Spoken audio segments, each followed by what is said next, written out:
না ছবিতে ছিল না বেশ। দিদিভাই কিছু বলুন।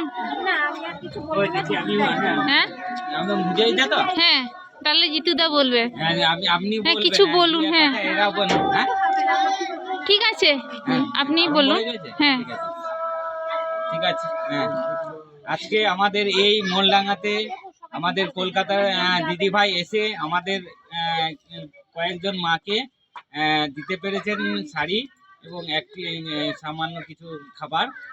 যাই হোক, তাকে আমরা ঠাকুরের কাছে প্রার্থনা করি যেন তার জীবন আরও সুন্দর হোক, যে কাজ করছেন সেই কাজে যেন আরও উন্নতি হয়। তার জন্য আমরা ঠাকুরের কাছে প্রার্থনা করব, ঈশ্বরের কাছে প্রার্থনা করব আমাদের যেন এই প্রতি বছর আমাদের এইভাবে উনি আরও কিছু দিতে পারেন।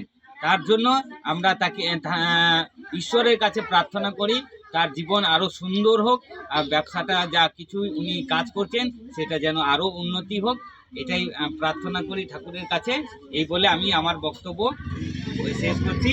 আর এনাদেরকে কিছু তোমরা কিছু বলবে? এই দিদি এসছে, কেমন লাগছে? কেমন লাগছে? না না দিদি এলে ভালো না আর আসবে না তোমাদের এরকম? হ্যাঁ দিদি তো নাম করে, ওই জন্য আমি তোমাদের বক্তব্য একটাও নাও কেউ যদি বলে। হ্যাঁ হ্যাঁ বলুন কেমন লাগছে? কেমন লাগছে? কলকাতা থেকে দিদি এসছে, তোমাদের কেমন লেগেছে?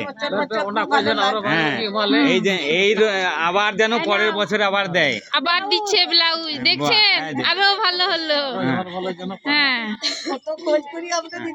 হ্যাঁ ঠিক আছে, সুন্দর সুন্দর হচ্ছে আমাদের এই বাদনাতে। এই যে আদিবাসীরা পেয়েছে, এটাই আমি প্রার্থনা করব ঠাকুরের কাছে যেন আমাদের আরো কেউ এরকম সাহায্য করুক, আমাদের সবাই যেন আরো কিছু পায়। হ্যাঁ এটাই। হ্যাঁ আরো না এবার আমি তো দেখা যাচ্ছি না, আমি ওইদিকে যাই। যেটা দিচ্ছে এর থেকে যেন আরো পরিবর্তন হয় আমাদের। আমরা যেটা বলবো যে ভালো ঠিক আছে। এই যে আমাদের এখানে দিদিকে দেখতে পাচ্ছেন, এই আমাদের যাই হোক আমাদের তো অনেক কেউ দেয় না, এই আমাদের বাদনার উৎসবের আগে এই দিদি আমাদের প্রত্যেকবারই দিয়ে যাচ্ছেন।